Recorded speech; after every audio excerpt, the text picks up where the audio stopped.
اور آگے آ کے وہ فکرہ کہا کہ جو دہرایا جاتا ہے اور پھر جس کا وہ غلط یا مروجہ متواتر مفہوم لینے سے بات کہیں سے کہیں چلی جاتی ہے. وَمَا خَلَقْتُ الْجِنَّ وَالْإِنسَ إِلَّا لِيَعْبُدُونَ. آپ نے سنا ہوگا یہ ہر جگہ کہ ہم نے جن و انس کو پیدا اس لیے کیا ہے کہ ہماری پرستش کریں. یہی ترجمہ ہوتا ہے. کہیں اصل لفظ لے آتے ہیں تو عبادت کریں، وہ عبادت کے معنی پرستش ہوتا ہے. ہم نے پیدا ہی اس لیے کیا ہے. جن کو تو چھوڑ دیجئے، وہ بات دوسری جگہ آئے گی. انس تو آ گیا نا. انسانوں کو پیدا ہی ہم نے اس لیے کیا ہے کہ ہماری پرستش کریں. اندازہ لگائیے آپ. کچھ کھول کے بیان کرنے کی بات نہیں ہے. تخلیق انسانی کی غایت و غرض و مقصود و مطلوب یہ ہے کہ وہ میری پرستش کریں. یہ ہے مقصد. اب ان سے پوچھا جاتا ہے کہ صاحب پرستش تو یہی ہے نا کہ جو نماز پڑھ لی، کوئی نفل پڑھ لیے، اس کے بعد کچھ ورد وظیفے کر لیے. وہ تو کہا ہے کہ تخلیق کی غرض یہ ہے، اس کے معنی کہ اس کے سوا کچھ اور کرنا ہی نہیں ہے. کچھ اور کیا تو وہ مقصد تخلیق کے خلاف چلا جائے گا نا. تخلیق کا تو مقصد یہ ہے. تو ان میں سے جو بڑے سے بڑے بھی جو وہ بزرگ عبادت گزار ہیں، ان کی بھی تو یہ صورت نہیں ہے کہ وہ 24 گھنٹے ہر سانس میں وہی پرستش کی بات کرتے چلے جائیں. اور کچھ بھی تو کرنا ہوتا ہی ہے نا. تو جتنا کچھ یہ وقت کیا، وہ تخلیق جو کا مقصد جو خدا نے بتایا بقول ان کے، وہ اس کے خلاف چلی گئی بات.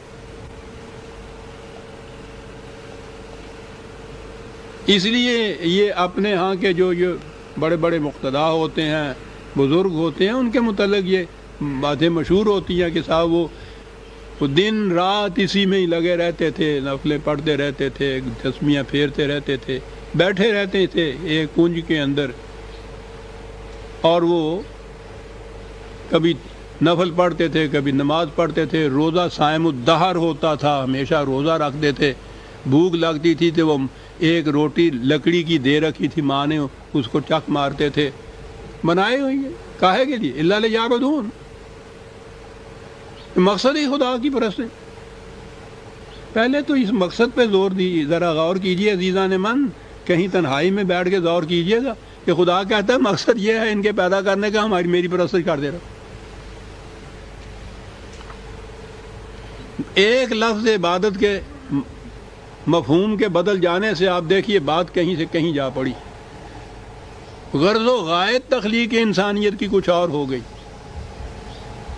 یہ جو عبادت گزار قوم ہے، اس کی زندگی کچھ اور ہو گئی. وہ سخر لکم ما فی السماوات والارض کہہ رہا تھا کہ ساری کائنات زیر تسخیر تمہارے کر دی ہے. اٹھو اور ان قوتوں کو اپنے لیے اپنے قابو میں لے کے آؤ. وہ یہ بتا رہا تھا یہاں یہ صورت ہے کہ بیٹھے ہوئے ہیں ایک گوشے کے اندر، اور وہاں نفل پڑھے جا رہے ہیں، نماز پڑھی جا رہی ہے، تسبیح ہیں، ورد ہیں، وظائف ہیں.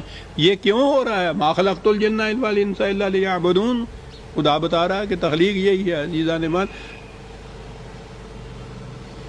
معاف رکھیے گا، یہ تو غنیمت ہے کہ قوم اس پہ عمل پیرا نہیں ہے.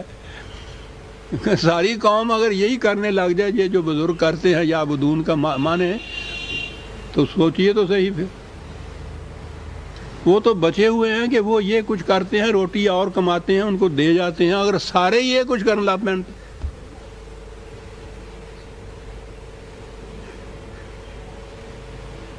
اللہ لیعبد، ایک لفظ عبدہ یعبدو سے عربی زبان میں بھی اور قرآن کریم میں بھی جو الفاظ استعمال ہوئے عزیزان مان، اس کے معنی محکومیت کے ہیں کہ شرف انسانیت یہ ہے کہ انسان نہ تو مظاہر فطرت میں سے کسی شے کے سامنے جھکے، کیونکہ ہر شے اس کے تابع تسخیر ہے، اور اس کے بعد انسان رہ جاتا ہے نا. انسان کے سامنے وَلَقَدْ كَرَّمْنَا بَنِي آدم، ہر انسان یکساں واجب التکریم ہے. تو جو یکساں واجب التکریم ہے، اس میں سے ایک کا دوسرے کے سامنے جھکنے معنی کیا رکھتے ہیں؟ یہ تو اس سے زیادہ تذلیل اور کیا ہو سکتی ہے کہ جو اپنے برابر ہے اس کے پاؤں کے اوپر سر رکھا ہوا ہو انسان نے، اس کے سامنے جھکا ہوا ہو، اس کے احکام کے سامنے سر تسلیم خم کاری ہے، اس کی محکومیت تسلیم کیا ہو، تو نہ تو مظاہر فطرت میں سے کسی کے سامنے یہ جھک سکتا ہے، نہ اپنے جیسے انسان کے سامنے جھک سکتا ہے۔ اور پابندی تو کرنی پڑتی ہے زندگی میں کسی شے کی۔ کس چیز کی پابندی کرو؟ خدا کے قوانین کی پابندی کرو۔ ہم نے ان کو پیدا اس لیے کیا، ان کی تخلیق کی غائد یہ تھی کہ کسی اور کے سامنے یہ نہ جھکیں، صرف ہمارے قوانین کے سامنے جھکیں۔